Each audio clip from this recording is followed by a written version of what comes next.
semuanya, perkenalkan nama lengkap saya Febriana Tanik dengan NPM 22240016. Saya dari Fakultas Ilmu Sosial dan Ilmu Politik, Prodi Ilmu Administrasi Negara. Di video ini saya akan membahas tentang pengembangan organisasi. Pada materi ini kita akan membahas bersama tentang konsep dasar pengembangan organisasi, faktor-faktor penyebab perubahan organisasi, serta materi lainnya. Selamat menyaksikan.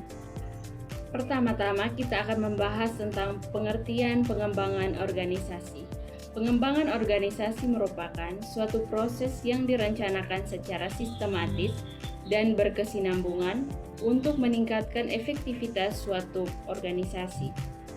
Di dalam pengembangan organisasi juga terdapat beberapa unsur, yaitu yang pertama, perubahan secara terencana, yang kedua, mencakup seluruh organisasi, yang ketiga, berdampak jangka panjang, yang keempat, melibatkan manajemen puncak, dan yang kelima, menggunakan berbagai bentuk intervensi berdasarkan pendekatan keperilakuan. Yang berikutnya adalah tujuan pengembangan organisasi, yaitu yang pertama, peningkatan efektivitas organisasi sebagai sistem yang terbuka. Yang kedua, mengembangkan potensi organisasi. Yang ketiga, intervensi keperilakuan. Yang berikutnya adalah manfaat perubahan organisasi. Perubahan organisasi memiliki 3 manfaat, yaitu yang pertama, organisasi dapat menyesuaikan dengan kemungkinan perubahan yang akan terjadi di masa yang akan datang. Dan yang kedua, organisasi mampu bersaing dengan organisasi lainnya. Yang ketiga, organisasi mampu untuk menemukan cara dalam memecahkan masalah-masalah yang terdapat dalam suatu organisasi. Yang berikut adalah faktor-faktor penyebab perubahan. Faktor yang pertama adalah tantangan utama di masa depan. Itu artinya, setiap organisasi harus mampu memprediksi apa yang akan terjadi di masa yang akan datang. Yang kedua, perubahan dalam konfigurasi ketenagakerjaan. Ini berkaitan dengan gender, di mana yang awalnya hanya laki-laki saja yang diperbolehkan untuk bekerja atau memberikan pendapat, namun sekarang ini wanita juga sudah diperbolehkan untuk bekerja dan juga memberikan pendapat.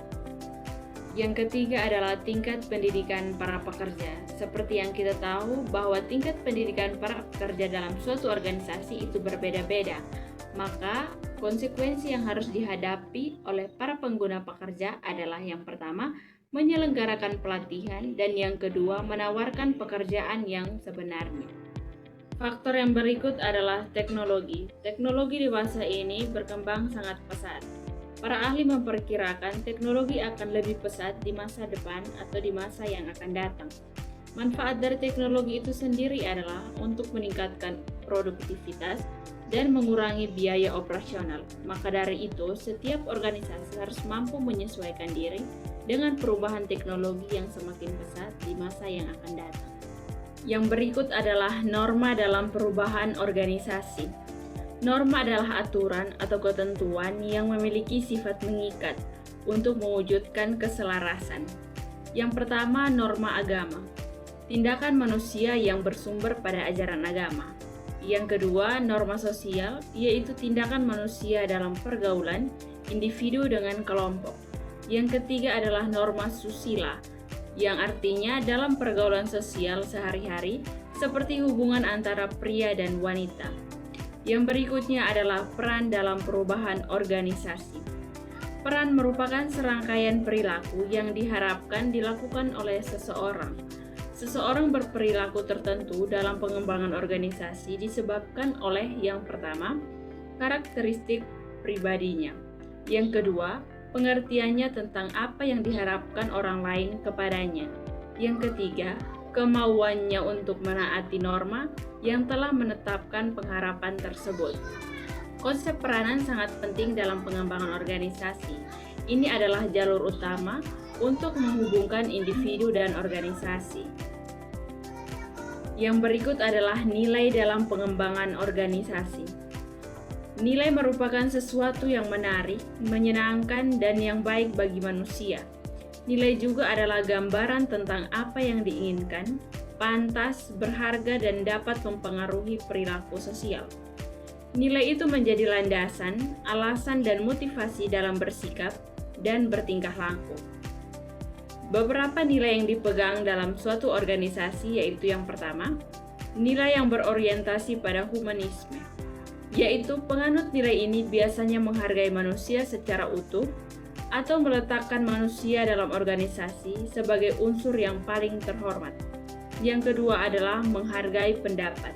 Setiap orang berhak memberikan pendapat sesuai dengan peran yang telah ditetapkan di dalam suatu organisasi. Berikutnya adalah teknik-teknik intervensi untuk pengembangan suatu organisasi.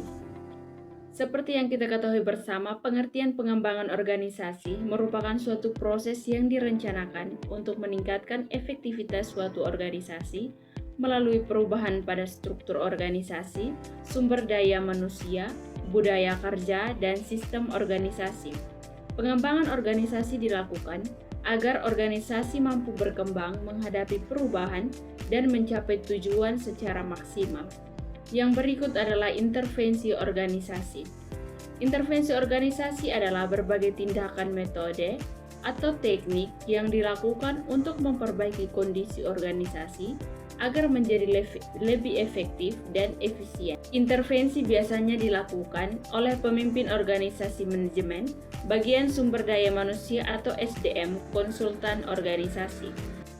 Yang berikut adalah tujuan teknik intervensi. Tujuan dilakukan intervensi dalam suatu organisasi yaitu yang pertama, meningkatkan efektivitas organisasi, yang kedua, meningkatkan produktivitas organisasi, yang ketiga, memperbaiki komunikasi, yang keempat, meningkatkan kerjasama tim, yang kelima, mengurangi konflik, yang keenam, meningkatkan motivasi pegawai, dan yang ketujuh adalah membantu organisasi menghadapi perubahan. Materi yang berikut adalah model perubahan organisasi. Model perubahan organisasi adalah kerangka atau cara kerja yang digunakan untuk menjelaskan bagaimana suatu organisasi melakukan perubahan agar menjadi lebih efektif dan mampu menyesuaikan diri dengan lingkungan. Yang pertama, model perubahan Carl-Lewin. Model ini merupakan model perubahan organisasi yang paling klasik dan sederhana. Terdiri dari 3 tahap, yaitu yang pertama, unfreezing atau pencairan. Tahap ini menyadarkan anggota organisasi bahwa perubahan itu perlu dilakukan. Contohnya seperti organisasi menyadari bahwa ada sistem lama yang tidak efektif lagi. Maka dari itu, organisasi perlu membuat sistem yang baru agar lebih efektif. Kedua adalah perubahan. Tahap pelaksanaan perubahan, misalnya mengganti sistem kerja, teknologi atau struktur organisasi. Yang ketiga adalah pembekuan kembali, di mana tahap ini menstabilkan perubahan agar menjadi kebiasaan baru dalam organisasi. Yang kedua adalah model perubahan action research. Model ini menekankan penelitian dan pemecahan masalah secara sistematis dalam organisasi. Tahap-tahapnya adalah yang pertama, identifikasi masalah, yang kedua, mengumpulkan data, lalu menganalisis data, memberikan umpan balik kepada anggota organisasi, melaksanakan tindakan perubahan, dan yang terakhir adalah evaluasi hasil perubahan. Adalah peran tipologi konsultan. Pengertian konsultan. Konsultan adalah tenaga profesional yang memberikan jasa nasihat, solusi, dan rekomendasi kepada klien untuk membantu menyelesaikan masalah atau meningkatkan kinerja dalam suatu organisasi. Yang berikut adalah peran konsultan, yaitu sebagai pemberi solusi, sebagai penasehat, sebagai fasilitator, sebagai ahli, dan sebagai agen perubahan dalam suatu organisasi. Yang berikut adalah peran tipologi konsultan. Konsultan adalah tenaga profesional yang memberikan jasa nasihat, solusi, dan rekomendasi kepada klien seperti individu, perusahaan, atau organisasi untuk membantu menyelesaikan masalah dan meningkatkan kinerja suatu organisasi. Yang berikutnya adalah peran konsultan. Konsultan berperan sebagai solusi, pemberi nasihat, sebagai fasilitator, sebagai ahli, dan juga sebagai agen perubahan dalam suatu organisasi. Yang berikutnya kita masuk pada tipologi konsultan. Berdasarkan hubungan dengan klien, konsultan dibagi menjadi dua, yaitu konsultan internal dan konsultan eksternal. Konsultan internal yaitu konsultan yang berasal dari dalam organisasi itu sendiri, sehingga ia sudah memahami budaya perusahaan dengan lebih baik. Yang berikut adalah konsultan eksternal, di mana konsultan eksternal adalah konsultan yang berasal dari luar organisasi. Yang berikut adalah model-model dan proses diagnostik. Secara garis besar dapat dikatakan bahwa suatu diagnosis meliputi dua hal, yaitu yang pertama, suatu diagnosis menganalisis berbagai sub-elemen yang terdapat dalam organisasi, jenis-jenis produk yang dihasilkan, atau dapat pula menyoroti hubungan yang terjadi antara berbagai subsistem dalam organisasi yang bersangkutan. Yang kedua, bidang diagnosis dapat didasarkan atas berbagai proses yang terjadi dalam organisasi seperti jaringan komunikasi, pengambilan keputusan oleh kelompok, pemecahan masalah, gaya kepemimpinan, serta cara penentuan tujuan, proses perencanaan, manajemen konflik termasuk penyelesaiannya, dan bentuk persaingan yang didorong dalam rangka peningkatan produktivitas dan efektivitas kerja. Yang berikut adalah ciri-ciri diagnosis, yaitu kesederhanaan, kejelasan, keterlibatan, identifikasi faktor-faktor utama, menyoroti faktor-faktor kritikal, dan penumbuhan rasa urgensi. Yang berikutnya adalah proses diagnosis, yaitu mengidentifikasi wilayah permasalahan, pengumpulan data, analisis data, umpan balik data, identifikasi wilayah permasalahan, motivasi klien menyelesaikan masalah, serta diagnosis cari penyebab masalah, tentukan perubahan. Ada juga model-model diagnostik, yaitu model analitikal, model kecenderungan perilaku kelompok, model konsultasi manajemen, model sosioteknikal, model analisis bidang kekuatan. Materi yang terakhir adalah mengatasi kecenderungan menolak perubahan. Penolakan terhadap perubahan adalah sikap individu atau kelompok yang tidak menerima atau menentang adanya perubahan organisasi. Materi yang terakhir adalah mengatasi kecenderungan menolak perubahan.